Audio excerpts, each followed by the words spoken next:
Welcome to Newsdesk on Celebration TV. I am Comfort James. And I'm Femi Marks.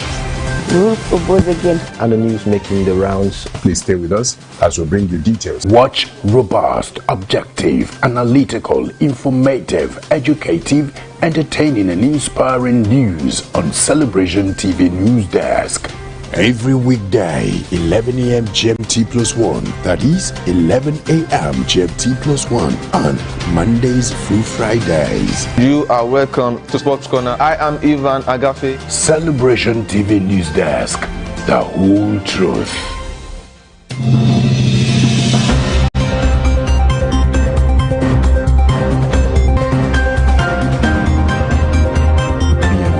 To 15.7 trillion naira at the end of December 2019. Senior Democrats have responded by accusing him of committing a gross offense.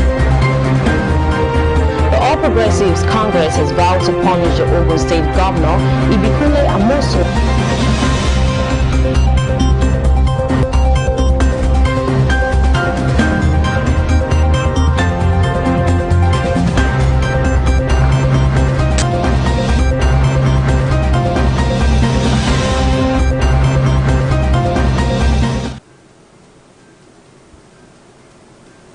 You're welcome to Celebration Television Newsdesk. I'm Nicholas Akosile Walter, and here are the news making the headlines. Akeredolu emerges APC governorship candidate and records landslide victory. Zimbabwe police confirm arrest of top investigative journalist. Trump threatens to send officers to more U.S. cities. Nigeria's rating suffers blow from COVID-19 and oil shock, says Fitch. Ballon d'Or 2020 asked for first time in 64 years. Please stay with us as we bring you details of that news after a short break. Please don't go anywhere.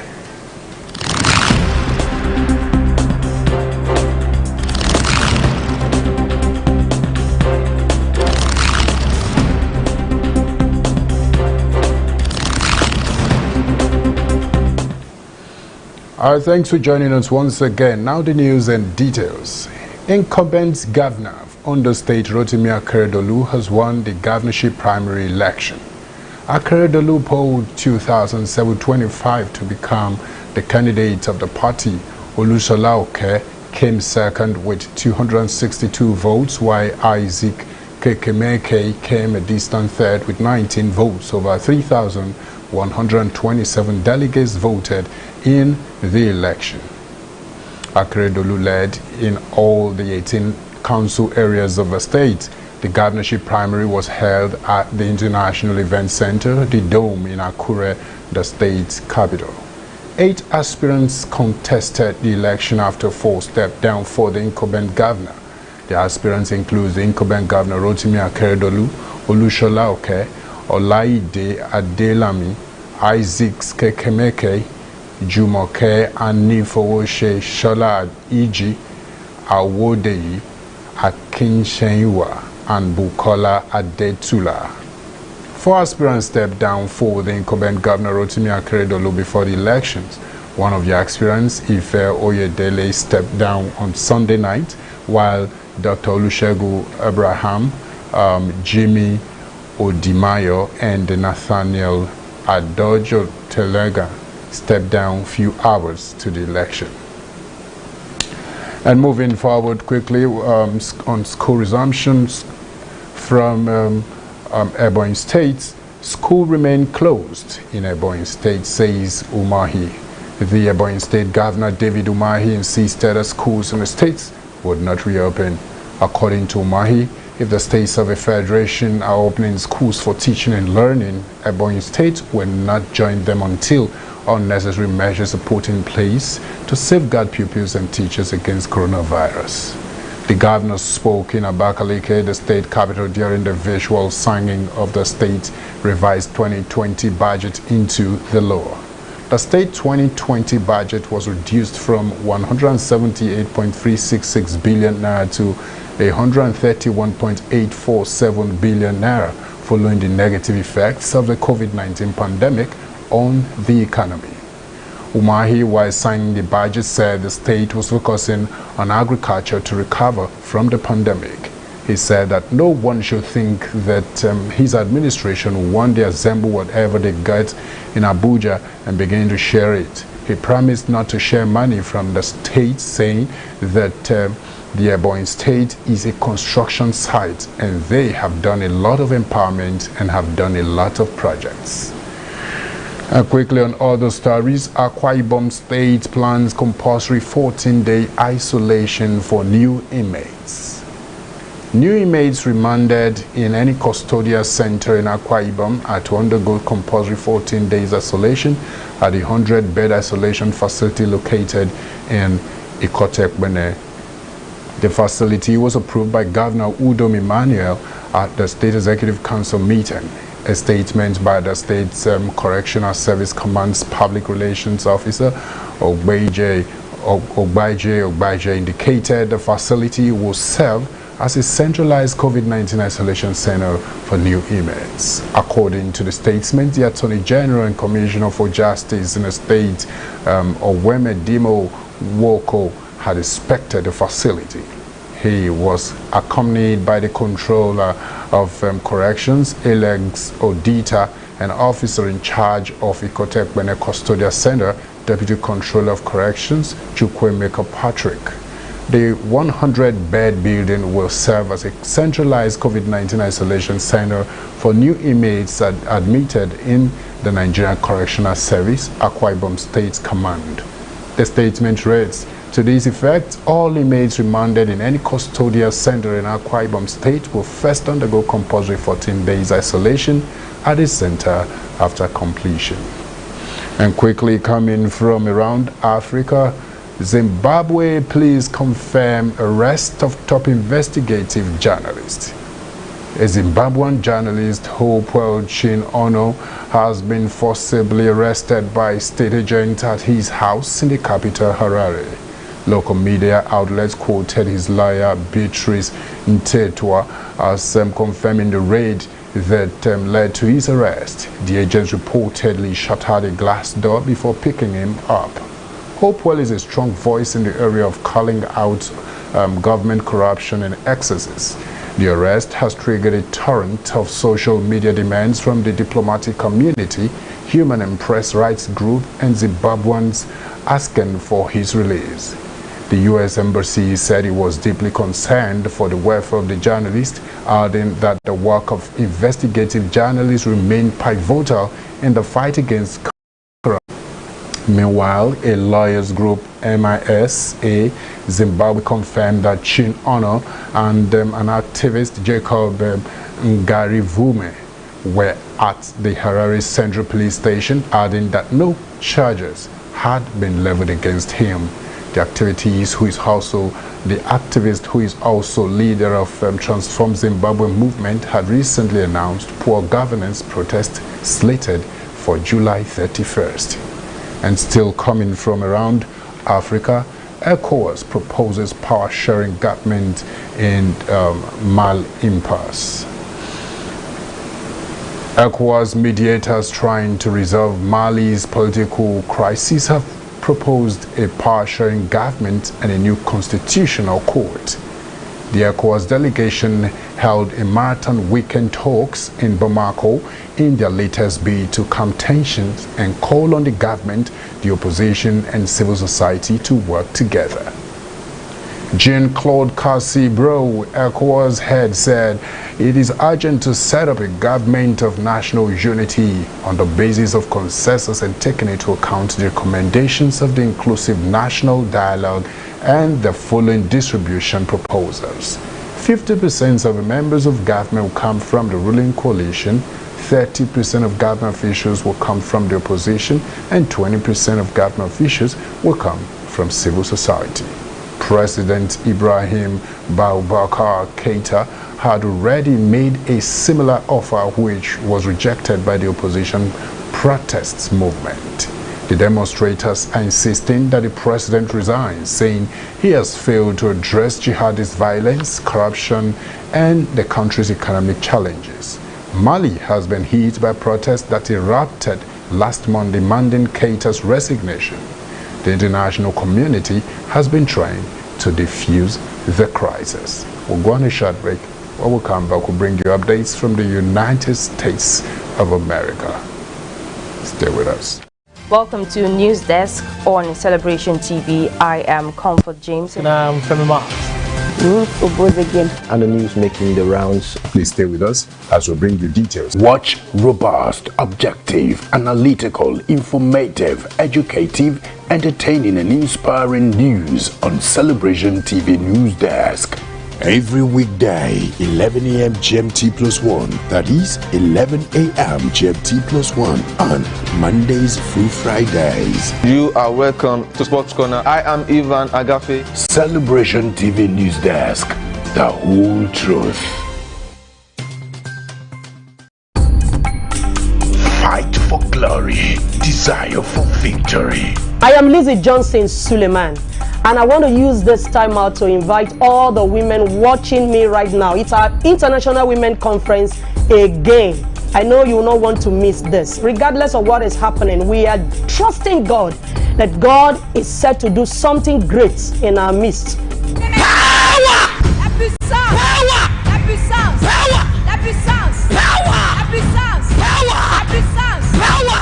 The theme for this conference this year is No More Tears, and the date is on the 12th, the 13th and 14th of August. God's servant Apostle Johnson Suleiman will be with us, ministering greatly, and God using him to reach out to us again. So you don't want to miss this. Just get set, prepare yourself to be in this meeting. Touch! Touch! Touch! Touch! It's a time of revival. It's a time of revitalization. It's a time to get ourselves hooked up again, connected again to the supernatural. And you see what God will do in your life. The Lord bless you. Live National Worship Center, Omega Fire Ministries, Ebonyi State, Nigeria. International Women Conference 2020.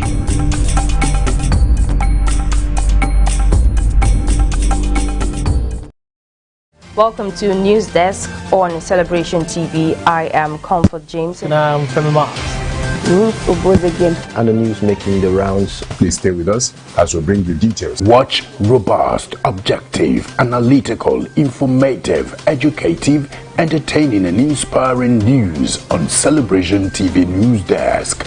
Every weekday, 11 a.m. GMT+1, that is 11 a.m. GMT+1 on Mondays through Fridays. You are welcome to Sports Corner. I am Ivan Agafe. Celebration TV Newsdesk, the whole truth.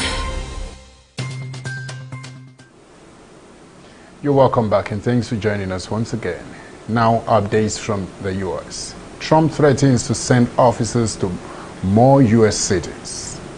President Donald Trump has threatened to send more federal law enforcement officers to major U.S. cities to control ongoing protests. Mr. Trump criticized a number of cities run by liberal Democrats, including Chicago and New York, saying their leaders were afraid to act. He said officers sent to Oregon had done a fantastic job restoring order amid days of protest in Portland. State leaders have demanded Mr. Trump remove the personnel from Portland, accusing him of escalating the situation as a political stunt in an election year. Speaking at the White House, Mr. Trump reiterated his call for law and order. He specifically named New York City, Chicago, Philadelphia, Detroit, Baltimore, and Oakland in discussing problems with violence. Mr. Trump also praised the controversial federal law enforcement efforts in Portland. The city has seen ongoing protests against police brutality in the city since the death of George Floyd, an unarmed black man in Minnesota in May. Mr. Trump deployed the personnel to the U.S. West Coast city 2 weeks ago to quell the civil unrest. And more updates from the European Union. European Union leaders reached recovery deal after marathon summit. EU leaders have struck a deal on a huge post-coronavirus recovery package following a fortnight of talks.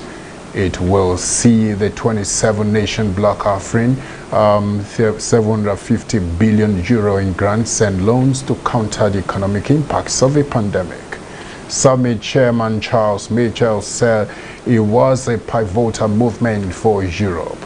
Talks, which began on Friday, saw a split between nations hardest hit by the outbreak and frugal members who were concerned about costs. The deal centers on €390 billion programs of grants to member states hardest hit by the pandemic. Italy and Spain are expected to be the main recipient. A further €360 billion in low-interest loans will be available to members of the bloc. The summit, which began in Brussels on Friday morning, saw more than 90 hours of talks and became the European Union's longest since a 2000 meeting in the French city of Nice, which lasted for 5 days. Member states were largely split between those hit hardest by the outbreak and keen to revive their economies and those more concerned about the cost of the recovery plan.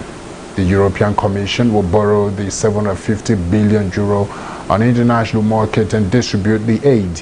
There will also be a means by which member states can reject a spending plan. The deal was reached alongside agreement on the bloc's next 7-year budget, worth about €1.1 trillion.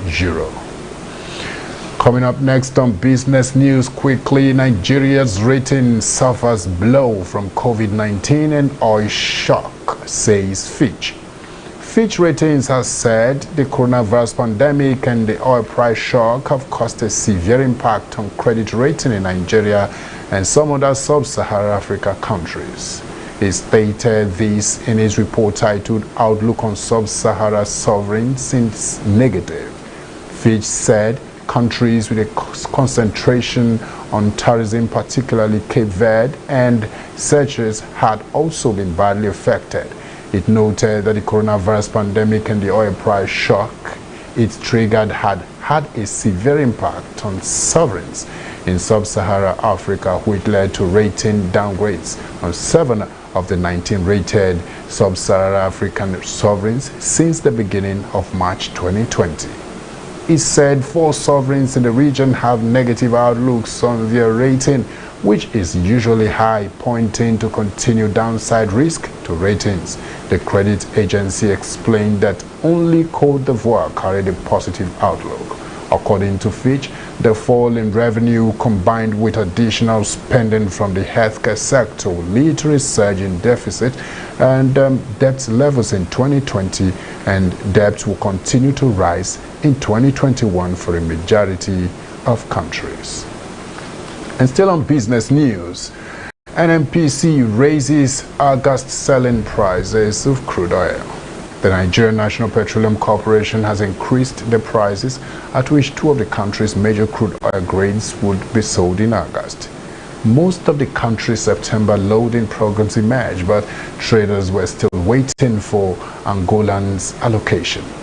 The NNPC raised its August official selling prices for Bonny Light and Akwa Ibom crude oil to dated Brent plus 61 cents and plus 65 cents per barrel respectively. The loading programs for Bonny Lights and for cargoes will both have 7 cargoes. Bonga will have 4 and Akwa Ibom 6. Total loadings for the 4 key grades will be at 756,000 barrels per day in September, up slightly from 743,000 in August. As for the smaller streams, there will be 3 Akpo cargoes, including 1 partial cargo, 4 Egina cargoes, including 1 partial, 3 cargoes of Amenam, 1 cargo each of Yoho, Usan and EA, as well as 2 Ehar. Bonny Lights and Akwa Ibom were being offered at about dated Brent plus 90 cents to plus $1. The international oil price benchmark Brent crude rose by $0.14 to $43.28 per barrel. We'll go on a short break. We'll come back, bring you sport news as Ballon d'Or 2020 was actually asked for the first time in 64 years. Don't go anywhere. Welcome to Newsdesk on Celebration TV. I am Comfort James. And I'm Femi Mark. And the news making the rounds. Please stay with us as we bring you details. Watch robust, objective, analytical, informative, educative, entertaining and inspiring news on Celebration TV Newsdesk. Every weekday, 11 a.m. GMT +1, that is 11 a.m. GMT +1 on Mondays through Fridays. You are welcome to Sports Corner. I am Ivan Agafe. Celebration TV Newsdesk, the whole truth. Fight for glory, desire for victory. I am Lizzie Johnson Suleiman, and I want to use this time out to invite all the women watching me right now. It's our International Women Conference again. I know you will not want to miss this. Regardless of what is happening, we are trusting God that God is set to do something great in our midst. Power! Happy sounds! Power! Happy sounds! Power! Happy sounds! Power! Happy sounds! Power! Happy sounds! Power! The theme for this conference this year is No More Tears, and the date is on the 12th, the 13th and 14th of August. God's servant Apostle Johnson Suleiman will be with us, ministering greatly and him to reach out to us again. So you don't want to miss this. Just get set, prepare yourself to be in this meeting. Touch! Touch! Touch! Touch! It's a time of revival. It's a time of revitalization. It's a time to get ourselves hooked up again, connected again to the supernatural. And you see what God will do in your life. The Lord bless you. Live at the International Worship Center, Omega Fire Ministries, INT'L State, Nigeria. International Women Conference 2020.